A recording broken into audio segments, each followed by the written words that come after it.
Miris, nasib sang pencipta lagu dangdut era 90-an jadi pemulung.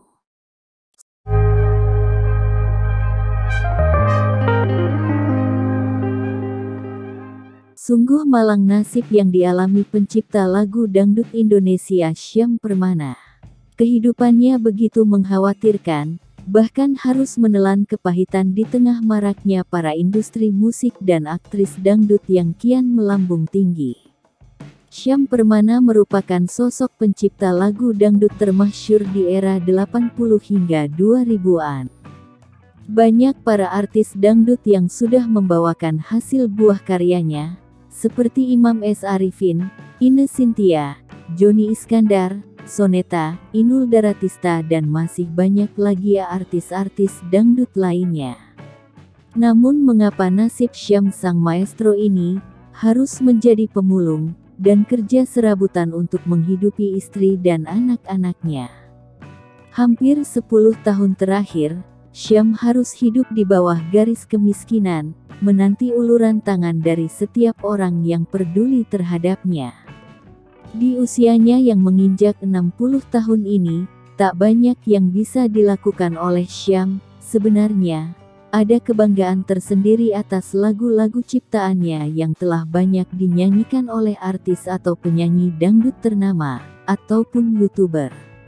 Tapi di sisi lain ada kesedihan dengan keadaannya, yang tak seindah mereka yang menyanyikan lagu-lagu ciptaannya, di mana kehidupan mereka penuh glamor dan serba berkecukupan. Syam mengisahkan, "Jadi saat itu saya masih tinggal di Jakarta. Sambil mencari pekerjaan dan mengisi waktu luang, saya mencoba membuat lirik lagu, karena saya suka mendengarkan lagu terutama dangdut," ucapnya. Namun, Syam mengatakan, awal mula berkarirnya, dari sejumlah lagu yang dibuat dan dikirimkan ke beberapa perusahaan musik, hanya ada satu lagu yang diminati, yakni oleh Lulu Ervan. Ya, memang dari sekian lagu cuma satu yang diminati, dan itu pertama kalinya karya saya dibeli Lulu Ervan, penyanyi dangdut waktu itu. Waktu itu dihargai 25.000, namun judulnya saya lupa lagi, ucapnya. Setelah itu, karya lainnya juga pernah dibeli oleh seorang personil salah satu kelompok musik orkes Melayu Tralala pada tahun 1985 dengan harga 50.000 per lagu. Alhamdulillah, walau tidak besar, tapi ada kenaikan harga, imbuhnya. Syam juga menerangkan, saat tinggal di Jakarta sekitar tahun 1984 hingga 1985, dirinya bersama keluarga sering berpindah-pindah rumah, baik dari Cengkareng, Ancol sampai Pondok Gede. Hal itu dilakukan karena biaya hasil penjualannya hanya cukup untuk biaya hidup sehari-hari dan bayar biaya kontrakan rumah. Namun sobat, meskipun demikian Syam terus fokus untuk membuat lagu-lagu dangdut. Alhasil, memasuki awal tahun 1990,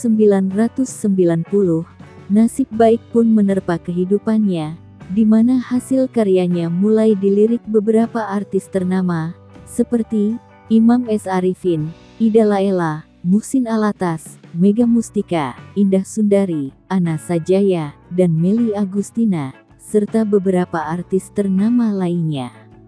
Nah, untuk lagu yang dinyanyikan Imam S. Arifin waktu itu yakni Benalu Cinta dan Bagaimana Bisa. Indah Sundari, Kau Milik Siapa. Kalau yang dinyanyikan Muhsin Alatas, Biarlah Berlalu. Saat itu karya saya ini dihargai 200.000 per lagu, ungkapnya. Semenjak itu, kehidupan Syam dan keluarga semakin membaik. Namun, setelah krisis moneter melanda Indonesia, Syam dan keluarganya memutuskan untuk pindah ke Sukabumi dengan tetap semangat menulis beberapa lagu. Di awal tahun 2000, salah satu dari beberapa ciptaannya lagunya tersebut, dinyanyikan Inul Daratista yang berjudul Terima Kasih. Lagu yang dinyanyikan Inul ini merupakan karya terakhir saya, hasil kerjasama dengan Yongki RM.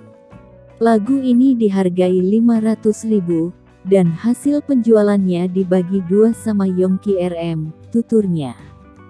Setelah karyanya tak lagi menghasilkan, Syam pun harus menjalani nasibnya sebagai pemulung dan kuli bangunan, demi menghidupi istri dan anak-anaknya.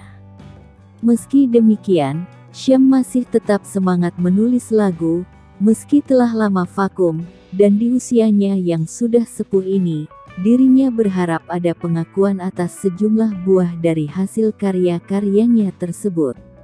Saya cuma berharap itu, karenanya sekarang meminta bantuan hukum ke kantor hukum 9 Bintang dan Partners dengan maksud, bisa menyikapi lagu-lagu ciptaan saya yang dipakai orang lain yang tidak membawa dampak perubahan terhadap kehidupan saya dan keluarga, pungkasnya.